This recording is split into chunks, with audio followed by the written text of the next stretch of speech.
ನಾಯಕರಾದ ಹೊಸಬಾಳೆ ದತ್ತಾತ್ರೇಯರವರು ಸಂವಿಧಾನದಲ್ಲಿದ್ದಂತಹ ಮೂಲ ಜಾತ್ಯತೀತ ಪದ ಹಾಗೂ ಸಮಾಜವಾದಿ ಇದನ್ನು ತೆಗಿಬೇಕು ಅಂತೇಳಿ ಹೇಳ್ತಿದ್ದಾರೆ. ಇದ್ರ ಬಗ್ಗೆ ನೀವು ಕರ್ನಾಟಕ ದಲಿತ ಸಂಘ ರಾಜ್ಯಾಧ್ಯಕ್ಷರಾದ ವೆಂಕಯ್ಯರವರೇ, ಇದ್ರ ಬಗ್ಗೆ ನಿಮ್ಮ ಅಭಿಪ್ರಾಯವನ್ನು ಹೇಳ್ತಾರೆ. ಕರ್ನಾಟಕ ದಲಿತ ಸಂಘರ್ಷ ಸಮಿತಿ ಅಭಿಪ್ರಾಯ ಈ ನಾಡಿನ ಜನತೆಗೆಲ್ಲ ಗೊತ್ತಿದೆ. ಯಾಕೆಂದರೆ ಕರ್ನಾಟಕ ದಲಿತ ಸಂಘರ್ಷ ಸಮಿತಿ ಬಾಬಾ ಸಾಹೇಬ್ ಅಂಬೇಡ್ಕರ್ ಅವರ ತತ್ವ ಸಿದ್ಧಾಂತದ ಅಡಿಯಲ್ಲಿ ಬಂದದ್ದು. ಬಾಬಾ ಸಾಹೇಬ್ ಅಂಬೇಡ್ಕರ್ ಅವರು ಆ ತತ್ವ ಸಿದ್ಧಾಂತಡಿಯಲ್ಲೇ ಇವತ್ತು ಭಾರತದ ಸಂವಿಧಾನವನ್ನು ರಚನೆ ಮಾಡಿದರು.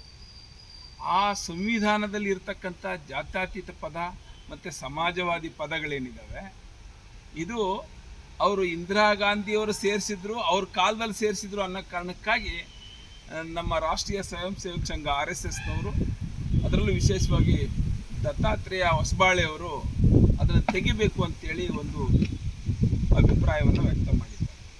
ಇದರಲ್ಲೇನು ಆಶ್ಚರ್ಯ ಇಲ್ಲ. ವಾಸ್ತವವಾಗಿ ಬಾಬಾ ಸಾಹೇಬ್ ಅಂಬೇಡ್ಕರ್ ಅವರು ಈ ನೆಲಕ್ಕೆ ಹೋಗುವಂಥ ಸ್ವಾತಂತ್ರ್ಯ, ಸಮಾನತೆ, ಸಹೋದರತ್ವದ ಒಂದು ಸದಾಶಯಗಳನ್ನಿಟ್ಕೊಂಡು ಈ ದೇಶದ ಭಾರತ ಸಂವಿಧಾನವನ್ನು ರಚನೆ ಮಾಡಿದರು. ಈ ಸ್ವಾತಂತ್ರ್ಯ, ಸಮಾನತೆ, ಸಹೋದರತ್ವಕ್ಕೆ ಈ ನೆಲದಲ್ಲಿ ಬ್ರಾಹ್ಮಣವಾದ ಮತ್ತು ಆ ಬ್ರಾಹ್ಮಣವಾದವನ್ನು ಪೋಷಿಸ್ತಕ್ಕಂಥ ಕಾಂಗ್ರೆಸ್ಸು, BJP, RSS, ಬಜರಂಗ ದಳ ಈ ಎಲ್ಲವೂ ಕೂಡ ಒಂದೇ ನಾಣ್ಯದ ಎರಡು ಮುಖಗಳಿವು.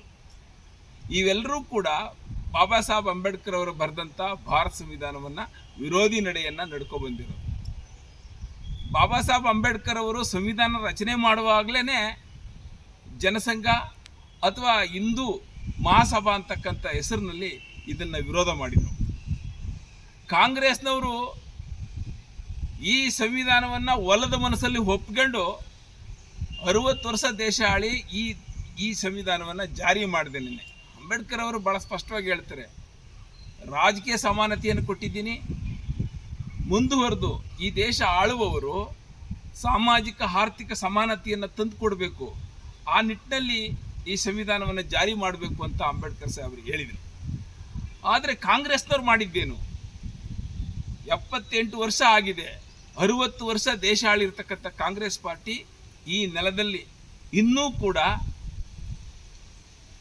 ಬಡತನ, ಹಸಿವು, ಅಜ್ಞಾನ, ಅಂಧಕಾರ, ಈ ದೇಶದಲ್ಲಿ ಅರಾಜಕತೆ ತುಂಬಿ ತುಳುಕ್ತಾ ಇದೆ.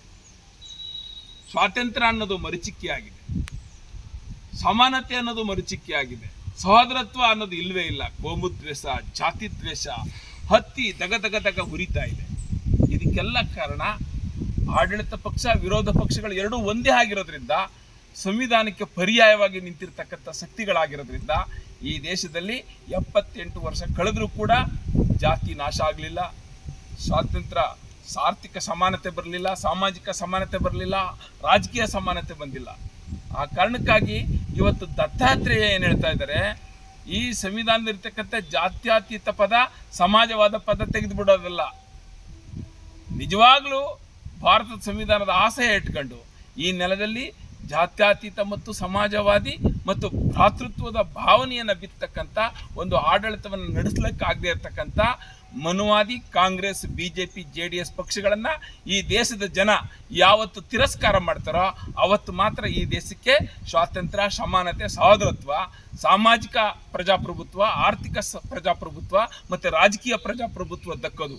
ಅಲ್ಲಿ ತನಕ ಈ ದೇಶದ ಜನರಿಗೆ ಯಾವ ಸ್ವಾತಂತ್ರ್ಯವೂ, ಯಾವ ಸಮಾನತೆಯೂ, ಯಾವ ಭಾತೃತ್ವವೂ ದಕ್ಕೋದಿಲ್ಲ ಅಂತಕ್ಕಂಥ ಕಟು ಸತ್ಯವನ್ನು ತಿಳ್ಕೋಬೇಕಾಗಿದೆ. ಕಾಂಗ್ರೆಸ್, BJPಯನ್ನು ಮೂಲೋತ್ಪಾಟನೆ ಮಾಡದ ಹೊರತು ಈ ದೇಶಕ್ಕೆ ವಿಮೋಚನೆ ಇಲ್ಲ. ಈ ದೇಶದಲ್ಲಿ ಮನುಸ್ಮೃತಿ ಜಾರಿ ಇರಬೇಕು ಅಂತಕ್ಕಂಥ ಮನಸ್ಥಿತಿ ಇರತಕ್ಕಂಥ ಕಾಂಗ್ರೆಸ್, BJP, ಸಂಘ ಪರಿವಾರಗಳು ಈ ದೇಶವನ್ನು ಉದ್ಧಾರ ಮಾಡಲಿಕ್ಕೆ ಸಾಧ್ಯ ಇಲ್ಲ. ಈ ದೇಶದಲ್ಲಿ ಬಹುಸಂಖ್ಯಾತರಾಗಿದ್ದ ಬಹುಕೋಟಿ ಇರತಕ್ಕಂಥ ಈ ದೇಶದ ದಲಿತರು, ಹಿಂದುಳಿದ ವರ್ಗಗಳು, ಅಲ್ಪಸಂಖ್ಯಾತರು, ಮುಸಲ್ಮಾನ, ಕ್ರೈಸ್ತರು ಎಲ್ಲ ಜಾತಿ ಜನಾಂಗಗಳು ಒಂದಾಗಿ ಈ ದೇಶವನ್ನು ಸಂರಕ್ಷಣೆ ಮಾಡಬೇಕು. ಬಹುತ್ವದ ಭಾರತವನ್ನು ಉಳಿಸ್ಕೊಳ್ತಕ್ಕಂಥ ಒಂದು ವಾಸ್ತವ ನೆಲೆಯಲ್ಲಿ ಸಂವಿಧಾನವನ್ನು ಜಾರಿ ಮಾಡಬೇಕು. ಆ ನಿಟ್ಟಿನಲ್ಲಿ ಪರ್ಯಾಯ ಶಕ್ತಿಯಾಗಿ ರಾಜಕೀಯ ಅಧಿಕಾರವನ್ನು ಗಳಿಸಬೇಕು ಅಂತಲೇ ಬಾಬಾ ಸಾಹೇಬ್ ಅಂಬೇಡ್ಕರ್ ಈ ದೇಶದ ಜನತೆಗೆ ಕರೆ ಕೊಟ್ಟಿರೋದು. ನಾವೆಲ್ಲರೂ ಈ ದತ್ತಾತ್ರೇಯ ಅಂತಕ್ಕಂಥ ನೂರಾರು ಜನ ಹುಟ್ಟುತ್ತಾರೆ, ನಾವು ಕೋಟ್ಯಾಂತರ ಜನ ಈ ದೇಶವನ್ನು ಸಂರಕ್ಷಣೆ ಮಾಡುವ ಸಂಕಲ್ಪವನ್ನು, ದೃಢ ನಿರ್ಧಾರವನ್ನು ಮಾಡಬೇಕು ಅಂತೇಳಿ ನಾನು ಭಾರತದ ಬಹುಜನರಲ್ಲಿ ಮನವಿ ಮಾಡ್ತಾ ಇದ್ದೀನಿ. ಜೈ ಭೀಮ್, ಜೈ ಭಾರತ್.